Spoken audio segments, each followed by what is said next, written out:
আসসালামু আলাইকুম বন্ধুরা, কেমন আছেন? গুজরাট থেকে সকল বন্ধুকে জানাই এমএন কিচেনে অনেক অনেক স্বাগত। এর গ্লাসের সাহায্যে আলুর পরোটা বানিয়ে দেখাবো। তার জন্য এখানে দেখুন প্রেসার কুকারে আলু সেদ্ধ করে নিয়েছি আগে থাকতে, এবং আলুর খোসাটা আমি ছাড়িয়ে নিচ্ছি। এই দেখুন আমার ছাড়ানো হয়ে গেছে, সব কটা আলু আমি ছাড়িয়ে নিয়েছি। এরপর একটা গ্লাস নিয়েছি এবং গ্লাসে করে আলুগুলোকে আমি ছেড়ে নিলাম বা মেখে নিলাম। এরপর দেখুন হাতের সাহায্যে আমি আলুগুলো মেখে নিলাম। এরপর আমি আটা নিয়েছি, তাতে পরিমাণ মতো লবণ, চিনিও দিয়ে দিলাম, দিয়ে ভালো করে মিশিয়ে নিলাম। এরপর 2 চামচ সাদা তেল বা রান্নার তেল দিয়ে ভালো করে ময়ান দিয়ে নেব। আপনার আটা বা ময়দা যা খুশি নিতে পারেন। এরপরে দেখুন আমি অল্প অল্প পানি দিয়ে আমি একটা শক্ত ডো তৈরি করে নেব। ডোটা খুব শক্ত বা খুব নরম হয়ে যাবে না। এই দেখুন আমার ডোটা হয়ে গেছে। আমি চাপা দিয়ে 10 মিনিটের জন্য রেস্টে রেখে দিলাম। এইদিকে আমি আলুটা নিয়ে নিয়েছি ও একটা লঙ্কাকে আগে থাকতে আমি ভেজে নিয়েছিলাম, তাতে পরিমাণ মতো লবণ ও জিরে গুঁড়ো দিয়ে মেখে নিলাম। এই দেখুন মাখা আমার হয়ে গেছে। এখন আমি আটাটা নিয়ে নিয়েছি এবং এটাকে লম্বা করে নিলাম, এবং একটা ছুরির সাহায্যে আমি লেচি কেটে নেব। এবং লেচিগুলো আমার সব কাটা হয়ে গেছে। এরপর আমি গোল করে নিলাম। এরপর বেলুন চাকিতে ভালো করে তেল মাখিয়ে নিলাম, এবং আমি একটা লেচি নিয়ে সেটাকে গোল করে পরোটার মতো বেলে নেব। এই দেখুন বেলা হয়ে গেছে। এরপর আমি তেলটা দিয়ে দিলাম, দিয়ে এক পিঠটা আমি মুড়ে নেব।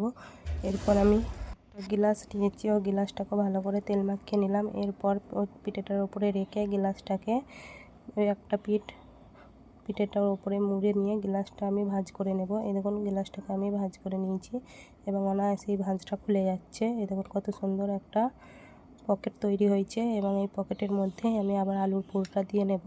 আলুর পুরটা দিয়ে নিলাম। এরপর এটাকে আমি বন্ধ করে নিলাম বা কোট করে নিলাম। এই দেখুন এইভাবে আমার একটা লেচি তৈরি হয়ে গেল। সেমভাবে আমি আবার একটা লেচি নিয়ে পরোটা বেলে নিলাম, এবং একদিকটা আমি মুড়ে নিলাম। আবার গ্লাসটা বসিয়ে আর একটা পকেট তৈরি করে নেব। এই দেখুন আরেকটা আমি পকেট তৈরি করে নিলাম, এবং এই পকেটগুলো তো তৈরি করতে খুব একটা কষ্ট হয় না, খুব সহজই হয়, এবং গ্লাস থেকে অনায়াসে ছেড়ে যায়।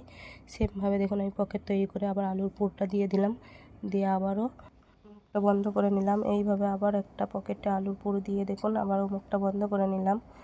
এইভাবে আমি সব কটা পকেটে আলুর পুর দিয়ে বন্ধ করে নেব, এবং এইভাবে আমার সব কটা আলুর পুর ভরা পকেটগুলো রেডি হয়ে গেছে।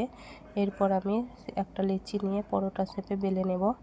এই দেখুন পরোটার শেপে আমি বেলে নিচ্ছি, এবং আমার একটা বেলা হয়ে গেছে। আমি সেমভাবে আর একটা বেলে নেব, এবং এই দেখুন আমার সেমভাবে বেলা হয়ে গেছে। এরপর আমি ওভেনটা জেলে নিয়েছি, তাতে একটা তাওয়া দিয়ে দিয়েছি ও একটা পরোটা দিয়ে দিলাম, দিয়ে সেটাকে এপিট ওপিট করে ভালো করে সেঁকে নিয়ে তেল দিয়ে দিয়ে পরোটাটা আমি ভেজে নিলাম। সেমভাবে আমি আর একটা পরোটা ভেজে নিচ্ছি। দেখুন এই দেখুন এক পিঠ হয়ে গেছে। আমি আবার তেল দিয়ে দিলাম, দিয়ে এই পিঠ ওপিট করে ভেজে নেব। এবং তেল দেওয়ার পরই দেখুন কত সুন্দর করে ফুলছে, এবং এই পরোটাগুলো এত সুন্দর হয় তার ঠিক নেই।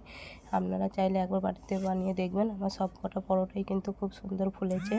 আর আলুর পরোটা খেতে সবাই ভালোবাসে। আপনারা চাইলে একবার বাড়িতে বানিয়ে দেখতে পারেন। এই দেখুন এইভাবে আমি সব কটা পরোটাকেই কিন্তু ভেজে নিচ্ছি। একটা পরোটাও কিন্তু ফুলে নেয় এমনটা হচ্ছে না, সব কটা পরোটাই কিন্তু ফুলছে।